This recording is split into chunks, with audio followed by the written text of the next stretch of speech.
Good morning student. Today we are learn about standard 9 mathematics chapter number 4 linear equation in two variable. ठीक है, उसके अंदर हम देखेंगे exercise number 4.1 question number 1। The cost of a notebook is twice the cost of a pen. जो pen की कीमत है उससे ट्वाइस यानी 2 करनी है, यानी 2 से मल्टीप्लिकेशन करना पड़ेगा। किसको?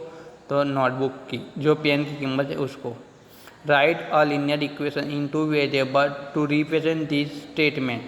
उससे हमको ये जो स्टेटमेंट बोला गया है उससे हमको एक लीनियर इक्वेशन बनाना है।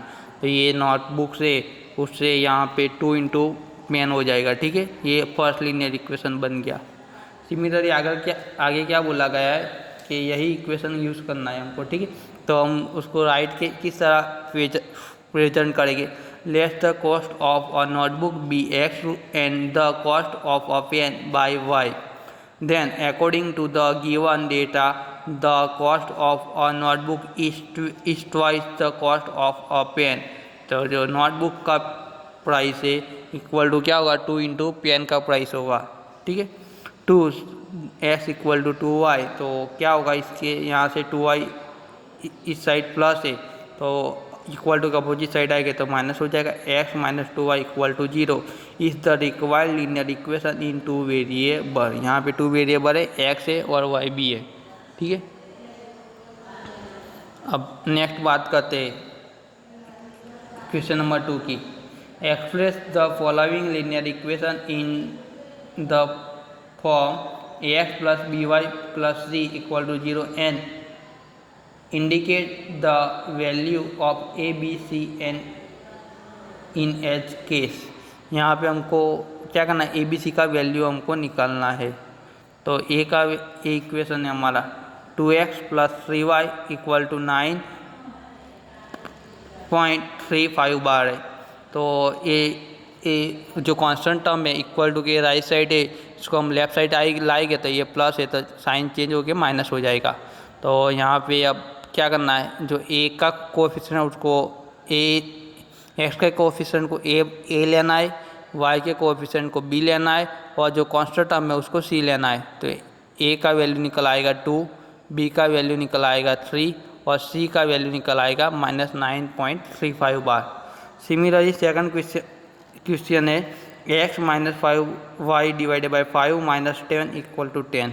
अब यहाँ पे क्या आएगा, x का वैल्यू 1 आएगा, b y का कोएफिशिएंट यानी b -1.1 डिवाइडेड बाई 5 आएगा और c -10 आएगा। सिमिलरली थर्ड है तो 2x का, तो a का वैल्यू आएगा -2, यहाँ पे 3 है। अब तो b का वैल्यू आएगा 3 और c का वैल्यू ये प्लस है। सारे के सारे नंबर एक ही साइड होने चाहिए, इक्वल टू 0 होना चाहिए। इक्वल टू 0 बनाया तो इस साइड -6 हो गया तो c का वैल्यू आएगा -6।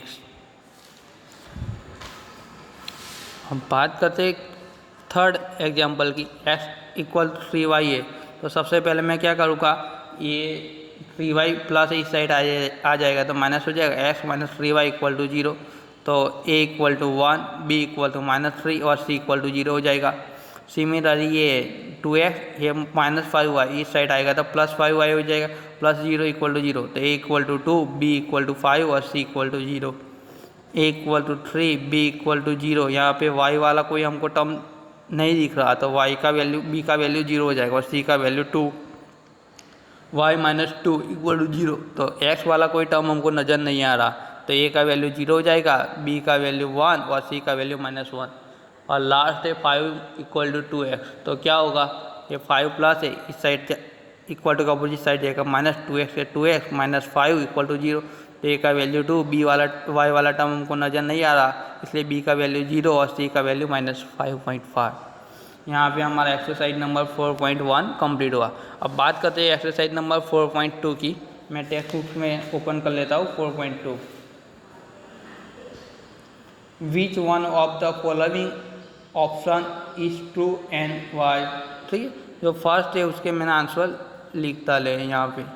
ठीक है, अब बात करते हैं क्वेश्चन नंबर 2 की। जो हमारा इक्वेशन है 2x plus Y equal to 7, तो x और y का वैल्यू निकालना है। सपोज मैं लाइक x का वैल्यू इक्वेशन में 0 पुट करता हूँ तो y का वैल्यू कितना मिलता है वो हमको चेक करना है। तो x का वैल्यू मैंने 0 पुट किया तो y का वैल्यू कितना आएगा 7, तो यहाँ पे 7 लिखा। सपोज मैं y का वैल्यू 0 पुट करता हूँ तो इक्वेशन में इस y की जगह पे 0 लिखता हूँ तो क्या होगा 7/2 आ जाएगा x का वैल्यू। सपोज मैं y का वैल्यू 3 पुट करता हूँ तो y की जगह पे मैंने 3 पुट किया और सिंप्लीफिकेशन किया तो x का वैल्यू कितना आएगा 2 आएगा, 2 3 यहाँ पे पुट किया। सिमिलरली बाकी सारे हमको एग्जांपल देखने हैं। अब बात करते हैं नेक्स्ट क्वेश्चन, πx + y = 9। तो ये इक्वेशन में x का वैल्यू मैं 0 पुट करता हूँ प्लस y है 9, तो ये पाई के साथ 0 मल्टीप्लिकेशन होगा तो 0 जगह y का वैल्यू आ जाएगा 9। सेकंड में मैं y की वैल्यू 0 पुट करता हूँ तो πx y की जगह पे 0 और 9, तो यहाँ पे x को सूत्रकर्ता बनाएंगे, वैल्यू फाइंड करनी है, ठीक है, फॉर्मूला बनाएंगे। तो x = क्या आएगा 9, पाई यहाँ पे मल्टीप्लिकेशन में सामने जाएगा डिवाइडर में जाएगा तो 9/5। y का वैल्यू जब 0 होता है तो x का वैल्यू क्या होता है 9/पाई।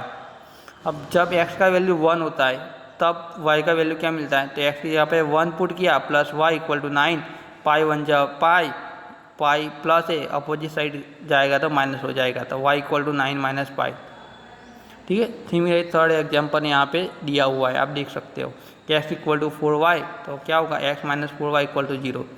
यहाँ से मेरे को x और y का वैल्यू निकालना है। सपोज मैं x का वैल्यू जब 0 पुट करता हूँ तो क्या होगा 0 = 4 है तो y का वैल्यू भी 0 मिलेगा। सपोज मैं x का वैल्यू 4 पुट करता हूँ तो 4 तो y का वैल्यू क्या आ जाएगा, सामने सामने 4 कैंसिल हो जाएगा तो 1 आ जाएगा। और थर्ड में मैं x का वैल्यू 2 पुट करता हूँ तो x की जगह पे मैं 2 लिखता हूँ तो कितना आंसर आएगा y की वैल्यू 1/2, 0 0 4 1 2 1/2। बात करते हैं क्वेश्चन नंबर 3 की, कि ये हमको इक्वेशन दिया गया है कि इक्वेशन है x - 2y = 4। तो ये इक्वेशन में हमको जो बोला गया है वो वैल्यू हमको पुट करनी है। तो मैं 0 2 कैसे पुट करता हूँ, देखो जो x है वहाँ पे मैंने 0 लिखा, ये -2 के -2 लिखे और y की जगह पे क्या पुट करना है 2, तो 2 पुट किया। इसका सिंप्लीफिकेशन क्या कितना आया -4, which is not equal to 4, ठीक है। Hence 0 2 is not a solution of x - 2y = 4, वो सॉल्यूशन नहीं है। अगर इस साइड भी 4 आ जाता है हमको =4 लाना है, ठीक। अब सेकंड है 2 0 हमको पुट करना है, तो इक्वेशन कौन सा है x - 2y = 4, x का वैल्यू 2 है तो मैंने 2 लिया, माइनस का माइनस, y का वैल्यू 0 तो 0, यहाँ से 2 × 0 0, 2 इस साइड कौन सा आएगा 2 और इस साइड है 4, ये भी 4 नहीं आ रहा तो क्या होगा, hence 2 0 is not a solution of x - 2y = 4। Similarly third है 4 0, इक्वेशन है x - 2y = 4, x का वैल्यू मैं 4 पुट करता, y का वैल्यू 0 पुट करता, =0 आ गया। तो सो hence 4 0 is a solution of x - 2y = 4, ठीक है। और सिमिलरली बाकी दो नेक्स्ट 2 है 5 और 6 वो भी आपको चेक करने हैं होमवर्क में।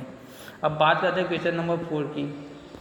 तो यहाँ पे हमको x और y का वैल्यू दे रखा है उन लोगों ने और k का वैल्यू निकालने का बोला है। तो हम x और y का वैल्यू जो है एक इक्वेशन में हम पुट करेंगे। x का वैल्यू 2 पुट किया, ये 3 के 3, y का वैल्यू 1 पुट किया और k का वैल्यू फाइंड किया, तो आंसर आया 7, ठीक है। यहाँ पे इस चैप्टर की एक्सरसाइज नंबर 4.1 और 4.2 कंप्लीट हो गई, ठीक है।